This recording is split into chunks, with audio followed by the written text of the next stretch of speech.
Mika, I've talked about the politics of it. You can also talk about, you listen to what Shaq says about people going to Minnesota. You can also talk about economic development, along with, obviously, women's health is the first issue here. But you can also talk about decisions that are going to be made by business owners, whether to move into states or not, based on a total ban of abortion. You're not only going to have a lot of women workers, you're going to have women who are spouses of men who might be moving to Iowa, or are their partners moving to Iowa and just saying, I'm not going there. Republicans need to get real on this issue. They're not being honest at all. If the women in their lives, or if they are women, they would want health care. And they are denying access to life-saving health care that they will need, or someone they love will need at some point in their life. They're being hypocrites. They're being liars. And to bring up issues like some candidates are, I think Chris Christie on the show yesterday talking about how Democrats want to, in some states, they allow abortion in the 9th month. Look at the data, okay? Less than 1% of abortions in a third trimester are happening right now. And when they do, it is a very difficult situation. You know, they're treating women like they're stupid, like they don't know what to do with their bodies. They're treating doctors like they're stupid, like they don't know how to save a woman's life and how to make a good decision about trying to preserve life. But they're being hypocrites. They're not looking at the writing on the wall, because people across America, and many of them are Republicans, many of them are Republican women, or husbands of Republican women, or sisters, or aunts, or daughters, and they need this health care. Well, you look, Mike Barnicle. You're not telling the truth. Mike Barnicle, again, just going from the political side of it, you look at the Iowa number. There's 60% of Iowans want abortion to be legal in most cases. In some or most cases, 60%. And these are the same sort of numbers we saw in Michigan before Gretchen Whitmer rolled the victory there, before Democrats took over the legislature there. Again, a legislature Republicans had control of.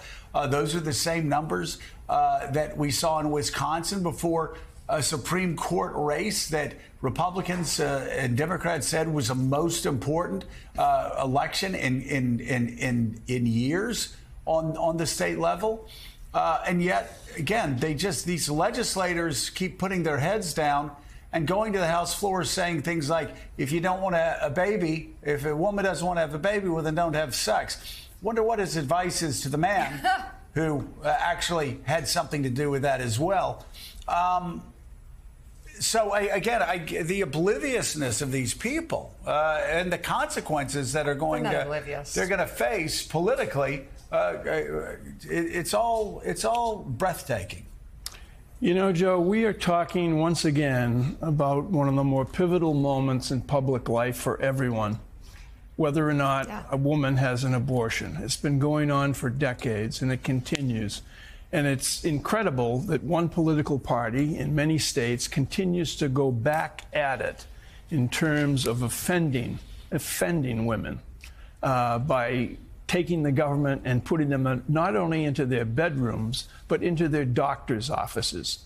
Whether or not to have an abortion is an extremely personal, extremely individual choice, usually made only by a woman in concert with her husband or her partner, but quite often by the woman alone. And that's her right. That's her right to choose in terms of her own health, what she does with her body. And the Republican Party, Republican legislatures in too many states have inflicted themselves upon that right, that woman's right. So it's going to be interesting to see how this plays out, not morally, but politically. They keep going back at this, taking a choice that a woman has had guaranteed by not by the Constitution, but by Supreme Court decisions for over 50 years. That's been removed. She no longer has that, and their families no longer have that. So it's going to be interesting to see how it plays out in terms of dialogue across the next few months in a presidential campaign. Who is right, who is wrong, and who is most hurt and most vulnerable? That would be women. And if you want to talk about the morality of it, you can also talk about the morality of 10-year-old girls that are having to flee states after being raped.